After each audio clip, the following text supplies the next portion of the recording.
Alex Benedetto, also known as Ali, is beaten down by her boss Barry, while Nicholas Brown, also known as Nick, watches from the background. His friend Worick walks in and tells him about their latest job, so the handymen get work and beat up a bunch of goons for Granny Joel. Nick notices Ali bleeding after her session with Barry, so he offers her a handkerchief. Later we meet Daniel Monroe, a mafia head who belongs to one of the three main gangs in Ergastulum. The handymen enjoy a meal, and then they go to officers Chad and Cody for the next job. They are told to take care of Barry, as he has been causing too much trouble for the authorities. They readily agree to do so, and then Chad tells Cody that the handymen are trusted assassins who always do their dirty work. Now Barry and his men carry out one of their hauls, while Ellie meets Worick and thanks him for the handkerchief. However, he says that she should be talking to Nick and reassures her that Barry won't bother her again.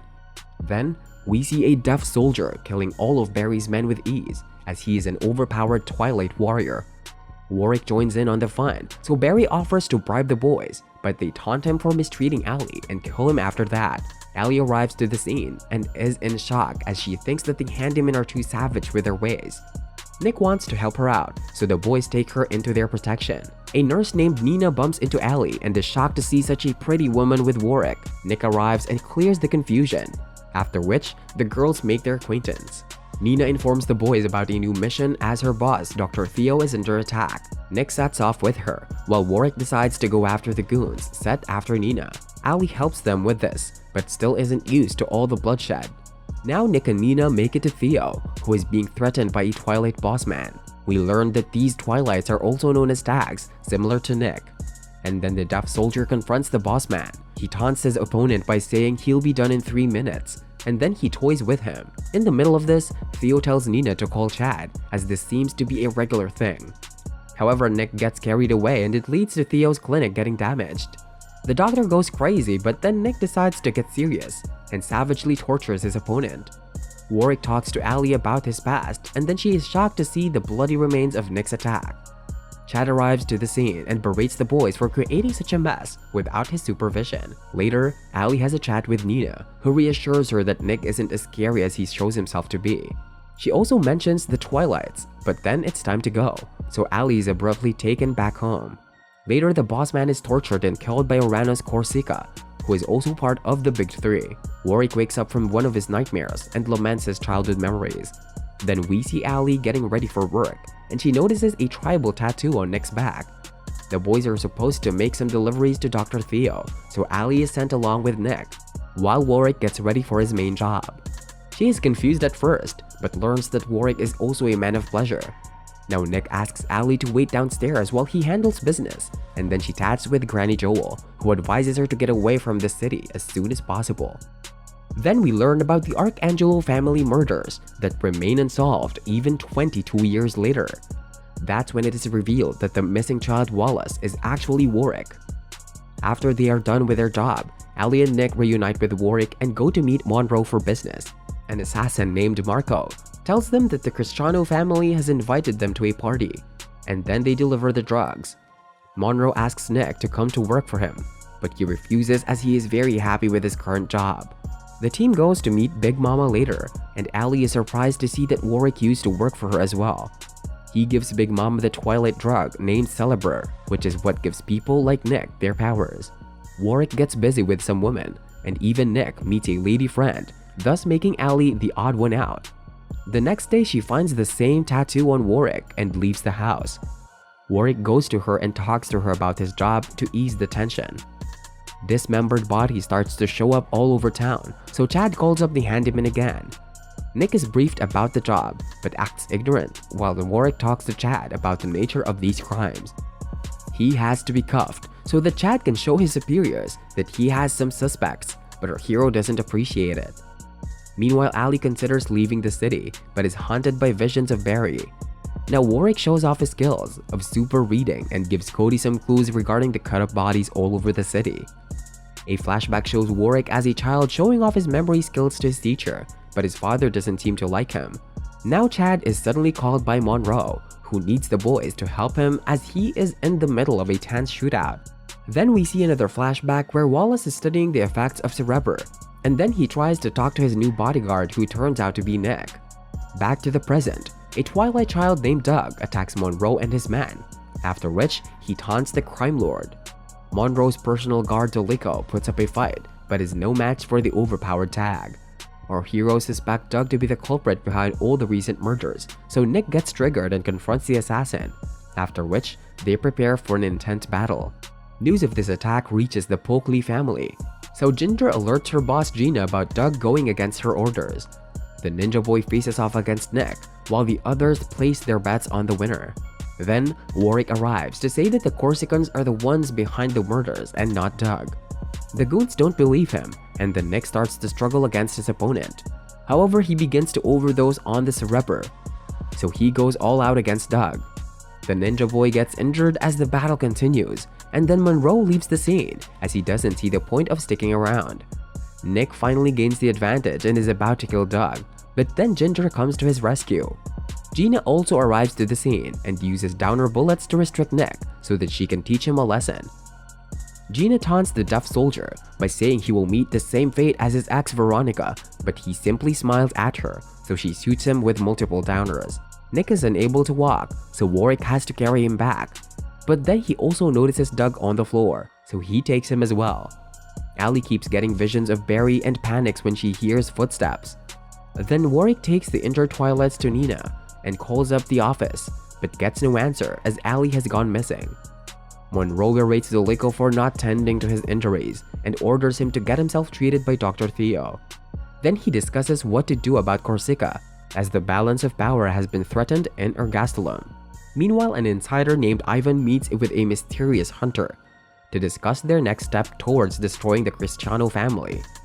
Nina takes care of Nick, but states that he will take some time to recover, as he was shot by downers that were triple the regular dosage. Worick thinks back to the time Nick saved him from an attacker, but then his abusive father beat him up for no good reason. Nick wakes up after a nightmare, but Worick tells him that they need to move fast on Corsica as multiple tags have already died, and Monroe needs to be protected at all costs. A flashback shows Worick learning sign language so that he can bond with Nick, but then the samurai child takes part in the Battle of Westgate, where he gets severely injured. Now Worick comes back to the office and finds Dr. Theo, who tells him that Allie attacked him and fled as she is suffering from the after effects of the pills Barry used to give her. Worick finds Allie in the streets and manages to bring her back to her senses, after which he reassures her that he has killed Barry. Another flashback shows Nick suffering from his injuries after the Battle of the West Gate, and the doctor suggests putting him out of his misery as he is a Twilight. However, Wallace rebukes him as he believes that Nick isn't like the other Twilights. Now Worick wakes up from his nightmare and lands into Allie's arms. She offers him some comfort, and then we see Nick playing with Nina. He also becomes friends with Doug, but the ninja boy is shocked to learn that Nick is a Westgate survivor, and then he leaves with Chad. A flashback shows Nick getting abandoned by his father in a painful moment, as he is considered to be a monster. Then we see Corsica trying to defend his reputation in front of the other families, as they have a heated discussion over the recent Twilight murders. Later, Dr. Theo helps Allie with her condition, and she decides to stay with the boys a little longer. Worick has another nightmare, where he remembers how his father made him lose his eye, and then we learn that Nick was the one who killed Worick's family to protect him. Now Dolico meets Worick and warns him against the upcoming war, as the drama has only just begun. That's when we see the true culprits behind these attacks. They are revealed to be the Esminet hunters, Erica and Mikhail. Chad inspects the crime scene and is told that this act was not committed by Twilights, so he gets confused. Meanwhile, the boys help Granny Joel by painting her building, and Worick tells Allie that he's got her a dress that she can wear to the Cristiano party. That's when she meets Joel's granddaughter Constance, also known as Connie. The granny scolds her heroes and berates Allie for sticking to them, but suddenly she remembers her brother Emilio and starts to panic. Luckily, Nick helps her out, and then Worick talks to Allie about her lost family. The night of the party arrives and the team meets Loretta, who is the boss of the Cristiano family, even though she's just a little girl. Loretta's bodyguard Galahad stares at Allie, so Worick tries to be funny, but gets slapped instead. Later, Allie sings a song, while the boys guard the area by protecting the Twilights under attack from rebel groups. Galahad loves Allie's voice, so he makes her the new singing diva of the club, and her voice captivates everyone. Meanwhile, Nick and Worick continue killing assassins in a parallel sequence. Ali's voice catches the attention of a mystery man outside the club, but he isn't allowed inside when he tries to enter. Our heroes manages to get the job done after a brief encounter, and Ali thinks back to some memories with her brother as she completes the song. The crowd applauds Ali for her performance, but then we see a crazy man amongst the audience. Now Loretta bonds with Ali and tells her about her own mom, who suffered from the same situation as she did. After meeting Ivan, the crazy man kills one of the Twilights and chaos ensues after that. Suddenly, the demon boy Mikhail arrives and starts killing everyone inside, so the crowd panics and escapes. Worick is alerted by this, so he sends Nick to the scene. Marco also arrives to help Galahad against Mikhail, while Erica continues with her killing spree. Ali is given a gun to protect herself, and then Galahad and Marco subdue the demon boy. However, Erica joins in and helps Mikhail defeat the Twilight Warriors. Loretta and Ali try to help, but Erica dominates them and is about to kill Ali. That's when Nick arrives, and he is shocked to see that Erica is the spitting image of Delico. They get into an intense battle while the others try to escape. Nick takes on both his opponents at the same time, but isn't able to keep up as he is a faker who depends on drugs for his powers. He is about to be killed, but then Ginger and Doug come to the rescue. The villains make their escape, and then Worick has a chat with Chad about Erica as he identifies her to be Delico's twin sister. Later, we see Emilio joining Corsica's army of Esminet hunters. News spreads everywhere about the attack, and then Theo berates Nick for going overboard with his abilities. Connie comes running inside the clinic and cries after meeting an injured Marco, as she loves him. Meanwhile, the council talks to Worick about Erica as they were certain that she was dead.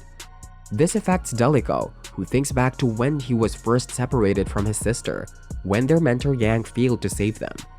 Now Connie gives Ali a key and asks her to leave the city as things are only going to get worse. Later, Worick heads out for a job and bumps into a shady man on his way, who is later revealed to be the Esminet leader Stryker. As Galahad calls Doug over to his side of town, a sinister plan gets underway wherein multiple Twilights are killed across the city. Doug and his men are also attacked by an overpowered hunter, and she cuts through them with ease. But Doug manages to escape. Meanwhile, Ivan approaches Monroe with a gun, hinting that he is a double agent. Delico wants to look for Erica, and Yang wants to come along with him as he holds himself responsible for losing her in the first place. They joke with each other for a bit, after which they set out on their mission together. Ali has another episode of Emilio and cries endlessly till she faints.